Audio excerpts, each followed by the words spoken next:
I never meant to read her diary.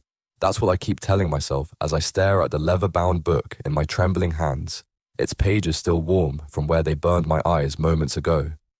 My name is Bodhi, and until 10 minutes ago, I thought I had a perfect marriage. I'd been searching for our son Tommy's vaccination records in Faith's dresser when I found it, tucked behind a stack of old tax returns. The diary fell open naturally to a dog-eared page, and my eyes caught fragments before I could look away. Paris was everything. Rex took me to dinner at L'Arpège, then back to his suite at the Ritz. The way he touched me felt zero guilt. It's different with him. Pure passion, no baggage, no responsibilities. The date at the top of the page, last March. While I was home with our 4-year-old son, who had the flu. I remember that week vividly. Tommy's fever had spiked to 103, and I'd taken emergency leave from work to care for him. Faith had called every night from her leadership conference in Paris, asking about Tommy between rushed conversations about meetings and networking events. "You're amazing with him," she'd said. "I couldn't do this without you." Now I know what she really meant. She couldn't do Rex without me keeping our life running smoothly at home. My phone buzzes. A text from Faith. "Meeting running late. Don't wait up. Love you." I check the time. 8:47 p.m. She's probably with him right now. I scroll through her previous messages, seeing them with new eyes. So many late meetings, so many overnight conferences, so many lies. The diary sits heavy in my lap as I flip to more recent entries. Each page is worse than the last. Details of their rendezvous. Inside jokes about me. Plans for their upcoming Rome conference next month. My hands are steady as I take photos of key pages. The rational part of my brain, the part that writes code for a living, is already formulating algorithms of revenge. I hear Tommy coughing in his sleep down the hall. The sound centers me, reminds me why I can't just confront her tonight and blow everything up. He needs stability. He needs a plan. I return the diary exactly as I found it and go to check on my son. His cheeks are flushed with a low fever. Nothing serious, just a cold. I adjust his blankets and kiss his forehead. "Dad," he mumbles sleepily. "I'm here, buddy. Go back to sleep." "When's Mom coming home?" "Soon," I lie, tasting bile. "She's working hard." Back in my home office, I open my laptop and create a new email account. The cursor blinks as I compose a subject line to an address I found in Faith's contacts list. To Natasha, shepherdagmail.com. Subject: You don't know what your husband is doing with mine. I don't hit send, not yet. First, I need proof that will destroy them both. Proof that Natasha Shepherd, Rex's powerful wife, won't be able to ignore. My phone buzzes again. Another text from Faith. "Miss you. Can't wait to get home and snuggle." I stare at the message, remembering how she used to mean those words, how I used to believe them. The pain is there, massive and threatening to overwhelm me, but I push it down. There will be time for pain later. Right now, I have work to do. I start typing. Gene's office smells like coffee and conspiracy. He leans back in his chair, studying me over his desk while I explain what I need. "You want me to what now?" he asks, eyebrows raised. "Help me track my wife's movements, discreetly." I slide my phone across his desk, showing him Faith's upcoming Rome itinerary. I need to know everything. Hotel details, flight information, who she's traveling with. "Jesus, Bodhi." Gene runs a hand through his graying hair. "This isn't like you. Neither is what she's doing to me." He studies my face for a long moment. "We've been friends since college. He knows I wouldn't be here without reason." "Okay," he sighs, "but we do this smart.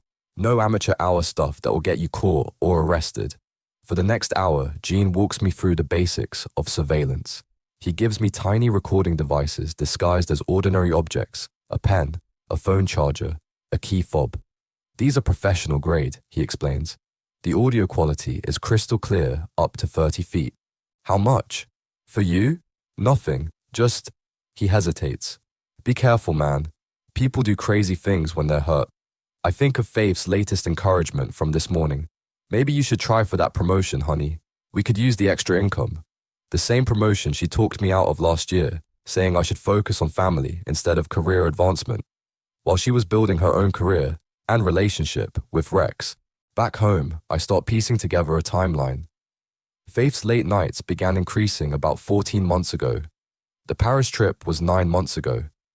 The diary mentioned weekend strategy retreats that coincided perfectly with Rex's own travel schedule. My phone rings. It's Hannah, Faith's best friend. Hey Bodhi, Faith mentioned you were planning something special for her birthday. I gripped the phone tighter. Yeah, trying to surprise her. Actually, I could use your help. This Rome trip she's going on. Who else from the company is attending? Rome. Hannah sounds confused. Oh, you mean the executive retreat? That's usually just for VIP leadership. Faith wasn't eligible for that yet, unless something changed. Must have, I say casually. She's definitely going. Well, good for her. Though between us, Rex must have pulled some strings. Those spots are super competitive. After hanging up, I draft another email to Natasha, attaching Hannah's inadvertent confirmation along with diary screenshots. Your husband didn't just give my wife a spot on the Rome trip. He gave her a spot in his bed. This time, I hit send. The response comes within hours. Prove it. I'm in the kitchen, making Tommy's lunch when Faith comes home early. She wraps her arms around me from behind, and I force myself not to stiffen. You're the best, you know that, she murmurs, taking care of everything while I build my career. Happy to support you, I say. And it's true.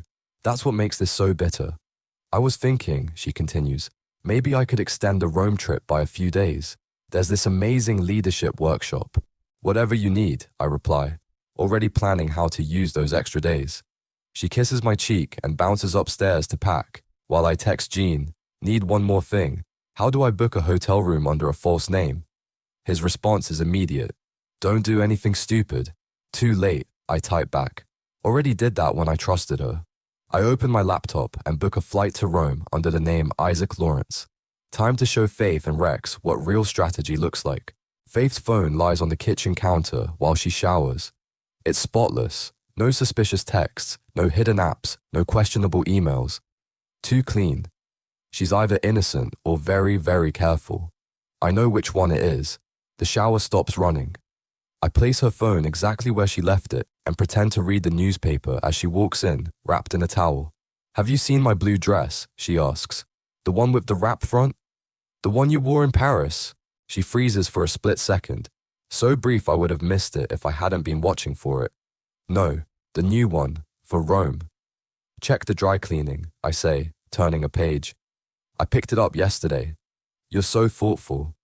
She kisses the top of my head. I don't deserve you. Finally, something honest. Later that day, I meet Hannah for coffee. She thinks I'm planning Faith's birthday surprise, but I need information about Rome. So who else is going on this retreat? I ask casually. Just the top brass, Hannah says, stirring her latte. Rex, obviously. The CFO, couple of VPs. She leans forward. Between us, Faith wasn't supposed to get in. She's too junior. But Rex went to bat for her, said she has exceptional potential.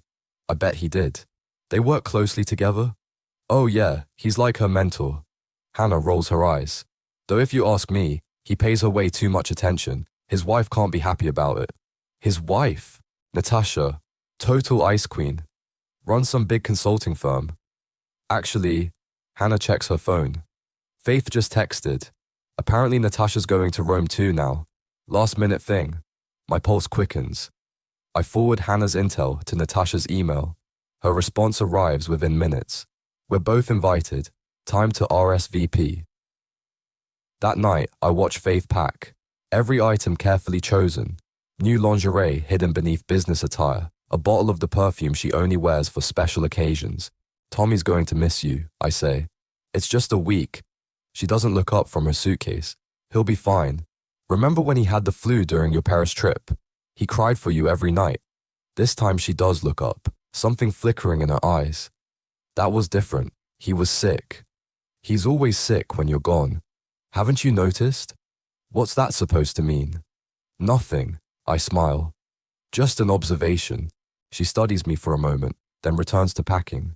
But her hands shake slightly as she folds a silk blouse. My phone vibrates. A text from Jean. Got what you needed. Hotel surveillance feeds will be accessible through the app I sent. Room 416 is confirmed next to their suite. I step out to call him. You sure about this? He asks. Once you see something, you can't unsee it. I need to know everything. Man, you already know everything. Why torture yourself? Because it's not about knowing anymore. It's about justice. Faith's voice drifts up from downstairs. She's on the phone. Yes, everything's arranged. No, he doesn't suspect anything. Of course I'll be careful. I record every word, adding it to my growing file of evidence. Then I send Natasha one final message. Dinner reservation confirmed at La Pergola, first night of the retreat. You'll want to hear what they say when they think no one's listening. Her reply comes instantly. Looking forward to it. By the way, I've always wanted to meet the man behind these emails. I smile as I type back. You will, but first, let's give them a night to remember. The pieces are falling into place. Rome wasn't built in a day, but it sure as hell burned in one. Room 416 at the Hotel de Russie feels like a command center. I've positioned recording devices near the shared balcony wall, and Jean's surveillance app gives me a perfect view of the adjacent suite's entrance. A knock at my door makes me jump. It's Jonah, the bellhop I paid to help monitor Rex and Faith's movements. They've checked in, sir, he whispers, accepting the folded euros I pass him. And you were right. They requested adjoining rooms but booked them separately to avoid suspicion. Any sign of Mrs. Shepherd? Arriving tomorrow morning. Different hotel. He hesitates. Sir, if they catch me helping you. They won't. Just keep me posted. Through the wall, I hear them arrive. Faith's laugh. That specific laugh she uses when she's flirting. Doors opening and closing. Murmured conversations I can't quite make out. Then Rex's voice comes through clearly. Finally alone. The sound of kissing. Clothes rustling. I force myself to listen, recording everything. Wait, Faith says breathlessly. What if Natasha suspects something? She never comes to these retreats. Relax, baby. She's clueless. Probably just trying to network. You know how she is. Always chasing connections. I should be more careful with my phone. Delete everything. Already do. I'm not stupid. Rex chuckles. Unlike your husband. My hands clench into fists. Don't, Faith says, but she's laughing. Bodhi's sweet. Sweet, right. The perfect house husband while you're out conquering the world. Rex's voice turns mocking. Have you seen my blue dress, honey? Can you pick up the dry cleaning, honey? Faith giggles. Stop it. He takes good care of Tommy. While you take good care of me. Speaking of which, more rustling. Moans. I switch off the audio feed, my hands shaking as I type notes into my laptop. Then something catches my eye on the surveillance feed. Faith's tablet. Left on the balcony table while they're occupied inside. I grab my phone and text Jonah. Need a distraction, now. 3 minutes later, a loud commotion erupts in the hallway. Through the wall, I hear Rex swear. What's that noise? Faith asks. I'll check, Rex says. The moment their suite door opens, I slip onto my balcony. Faith's tablet is password protected, but I know her code, Tommy's birthday. Inside, I find a hidden email folder labeled Personal Development. The emails go back 14 months, hundreds of them. Rex, miss those legs wrapped around me. Faith, last night was incredible. Can't wait for Paris. Rex, my wife's away next weekend. I forward everything to my secure email, then return to my room just as Rex comes back. Just some drunk tourists, he tells Faith. Now, where were we? My phone buzzes. Natasha. Got your latest email. The emails are damning, but we need more. Corporate dirt would be useful. As if on cue, Rex's voice filters through the wall. By the way, that kickback from the Singapore deal cleared. 50 grand, clean and untraceable. Faith laughs. You're so bad. That's why you love me. Speaking of money, did you file those adjusted reports like I showed you? All done. No one will ever know about the offshore accounts. I record every word. A cold smile spreading across my face. They think they're so clever, so safe in their private paradise. But paradise is about to become a war zone. I send Natasha one last message. Dinner tomorrow. Bring a good appetite. We're serving revenge. The restaurant's private dining room feels like a theater stage. I watch from a discreet corner table as Natasha makes her entrance, turning heads in a black designer dress that screams power. Faith sees her first. Natasha, what a surprise. Faith, darling. Natasha air kisses her cheeks. Rex mentioned you'd be here. I simply had to join. Rex's smile doesn't reach his eyes. Honey, I thought you were in London this week. Change my plans. Natasha signals the waiter. I hope you don't mind if I join you for dinner. They can't refuse without looking suspicious. I activate the recording pen in my jacket pocket as the waiter seats them. So Faith, Natasha begins, tell me about Paris. Faith's wine glass freezes halfway to her lips. Paris? The leadership conference last March? I heard it was transformative. Rex coughs. Actually, we should discuss the Singapore project. Oh yes, Natasha cuts in. The one with the interesting accounting. Do tell. The color drains from both their faces. I take a slow sip of whiskey, savoring their discomfort. I'm not sure what you mean, Faith manages. Natasha reaches into her purse and slides an envelope across the table. Perhaps this will refresh your memory. Inside is a single photo, Faith and Rex kissing on a Paris balcony, the Eiffel Tower in the background. The timestamp shows March 15th, when I was home with Tommy. Where did you get that? Rex demands. Does it matter? Natasha's smile is arctic. I have more, so many more. Faith's hands are shaking. Natasha, I can explain. Can you explain the offshore accounts too? Or should I ask the SEC about those? Rex grabs Natasha's arm. Keep your voice down. Or what, darling? You'll silence me like you silenced the internal audit. My phone vibrates. Jonah. Legal team arrived early. They're reviewing files in the conference room. Perfect timing. I send the encrypted folder of evidence to the company's board members, BCCing their legal department. Faith's phone chimes, then Rex's, then several others around the restaurant as the emails land. Excuse me, a waiter approaches their table. Mr. Rex, there's an urgent call from your office. Rex stands, his face ashen. This isn't over, he hisses at Natasha. Oh, but it is. She raises her glass in a mock toast. Faith, dear, you should check your email too. I believe your career is calling. Faith fumbles with her phone, gasps as she reads. No, no, no, no. Did you really think you could hide it forever? Natasha asks softly. The affair, the fraud, the lies. Please, Faith whispers. My son. Should have thought of him before you started sleeping with my husband. I stand quietly, leaving enough cash to cover my drink. In the lobby, I pass Rex arguing frantically on his phone. What do you mean, evidence of financial misconduct? Who sent these files? My burner phone buzzes. Natasha. Nicely done, but we're not finished yet. I head back to my room, passing Faith and Rex's suite just as she storms out, mascara streaking her cheeks. She doesn't recognize me in my baseball cap and glasses. Faith? I text from my regular phone. Everything okay? Tommy misses you. Her response comes quickly. Can't talk now. Crisis at work. Kiss Tommy for me. I smile as I type. Of course. Hope everything works out. But we both know it won't. Because tomorrow, when the morning papers hit, her world won't just be crumbling. It'll be ashes. The hotel bar is chaos. Rex paces by the window, barking into his phone, while Faith sits frozen at a corner table, staring at her laptop screen as headlines flash across it.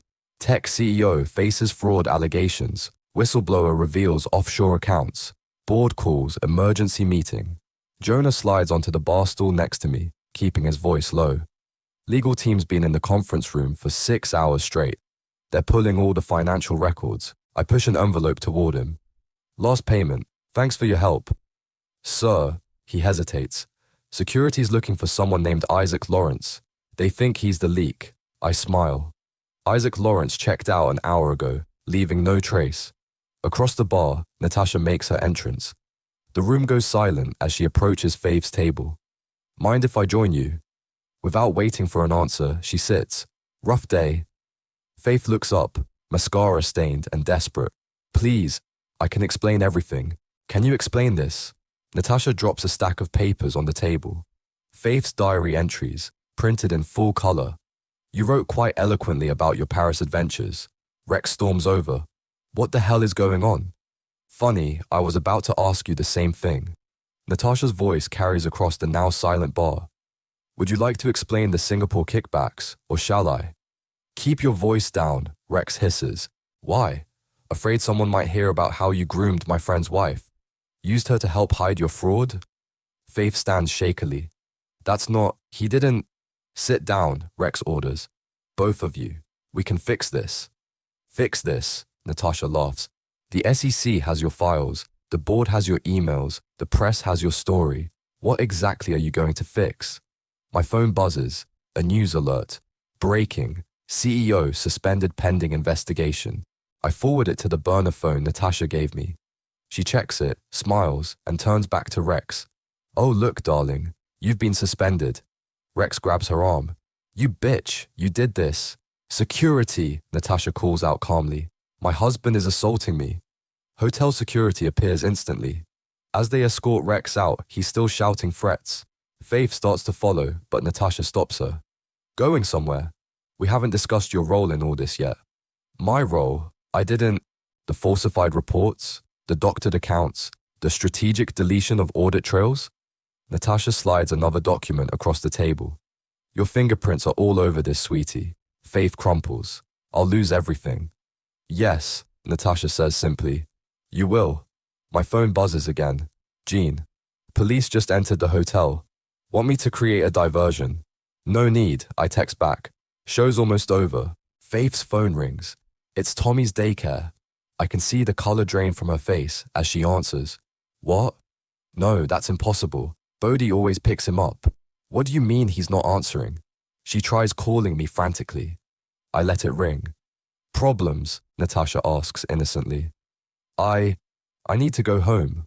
My son is perfectly fine with his father, Natasha finishes. Though I doubt you'll be seeing much of either of them after today. Faith's eyes widen with sudden understanding. You're working with Karma. Natasha stands, smoothing her dress. Let's just say your husband isn't as clueless as you thought. She walks away, leaving Faith staring after her in horror. As she passes my corner of the bar, Natasha murmurs without looking at me. Your room. 10 minutes. Time to finish this. I drain my drink and stand, watching Faith's world burn. The real show is about to begin. The knock on my hotel room door comes exactly 10 minutes later. Natasha enters, looking pleased with herself. That went well, she says, pouring herself a drink from the minibar. Though I suspect our spouses aren't enjoying the evening as much as we are. Before I can respond, another knock. This one more frantic. Isaac Lawrence. Faith's voice, desperate. Please, I know you're in there. I need to talk to you about the files you sent to the board. I look at Natasha, who nods. I open the door. Faith rushes in, words tumbling out. Mr. Lawrence, there's been a terrible misunder. She freezes, seeing my face. Bodhi? Hello, Faith. She stumbles backward. What? What are you doing here? Watching my wife destroy her life, I say calmly. And her lover's company, and their careers. It's been quite entertaining. You're Isaac Lawrence. You did this. Actually, Natasha raises her glass. We did this, together. Though your diary provided excellent source material. Faith's knees give out and she sinks into a chair. The diary, you read it. March 15th was particularly interesting, I say. You were right. The suite at the Ritz did have an amazing view, though I was a bit busy that week, taking care of our son's flu. Remember? Bodhi, please. Please what? Keep quiet while you fuck your boss. Hide your fraud. Protect your reputation. Her phone buzzes. Another news alert. She reads it and goes pale.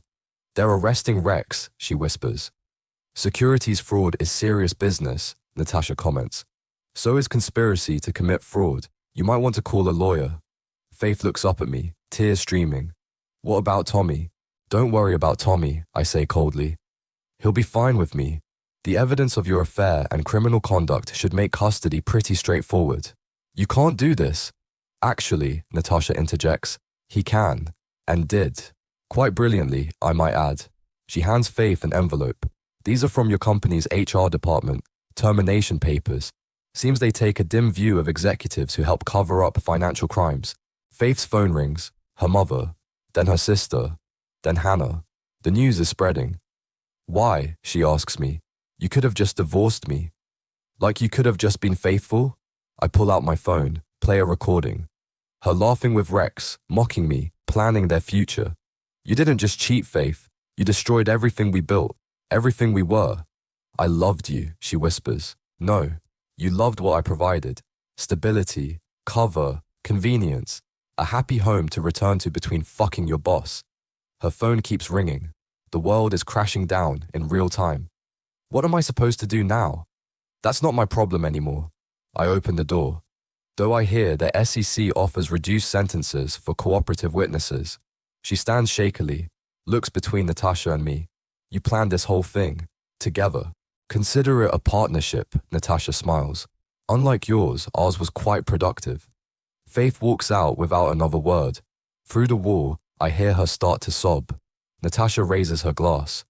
To successful ventures. It's not quite finished, I say, checking my phone. The morning papers will have the full story, complete with photos. You're ruthless, she observes. I like it. I think of Tommy, safely at home with my sister, far from this carnage. They gave me no choice. They never do. Natasha heads for the door, then pauses.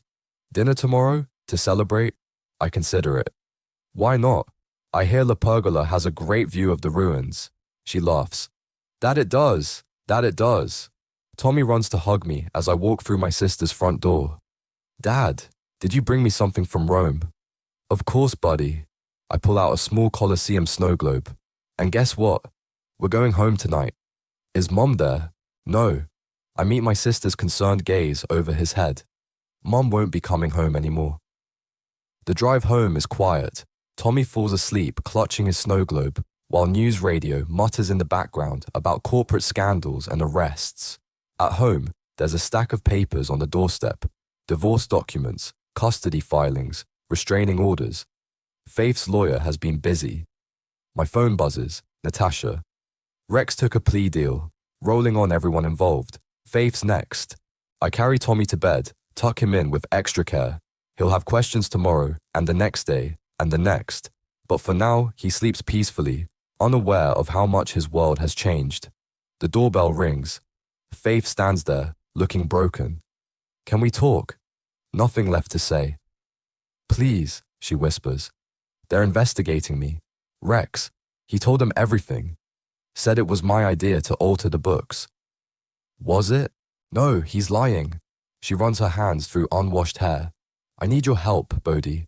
Character witness, anything. Like you helped me? By mocking me to your lover? I was wrong. So wrong. But think of Tommy. I am thinking of Tommy. That's why I recorded everything. I pull out my phone, play another clip. Her voice discussing offshore accounts, laughing about fooling auditors. She crumples. You really did plan everything. Actually, you planned everything. I just paid attention. The diary was careless, like your hotel bookings, your deleted emails, your secret accounts. I'll lose everything. You already did. I start closing the door. Goodbye, Faith. Wait, she holds out her hand. What about us? All our years together. They died in Paris. March 15th, remember? The door clicks shut on her tears. My phone buzzes again. Jean. You okay, man? Getting there. Faith's company called. They want to hire you as a security consultant. Apparently your work exposing vulnerabilities impressed them. I laugh at the irony. Another text arrives. Natasha. Dinner was lovely. We should do it again sometime. I smile, thinking of our conversation over wine and ruins. She understands what it's like to rebuild from betrayal, to emerge stronger. Tommy calls out in his sleep. I go to him, sit on his bed, watch him clutch his snow globe. Dad, he mumbles. Are we okay? We're better than okay, buddy. We're free. My laptop glows from the desk. I open a new document, start typing. Dear Tommy, someday you'll ask why this happened, why your mother left, why everything changed. The truth is complicated, but here's what matters. Sometimes people we trust betray us. Sometimes love isn't enough, but how we handle betrayal defines us more than the betrayal itself. I chose truth. I chose justice. Most importantly, I chose you. The rest is just details. Love, Dad. I save the file, close the laptop. Tomorrow will bring more challenges, lawyers, reporters, questions. But tonight, watching my son sleep, I feel something I haven't felt since finding that diary. Peace. My phone lights up one last time. Natasha. Ready for the next chapter? I look at Tommy, think of all we've survived, all we'll become. Yes, I type back. I think I am.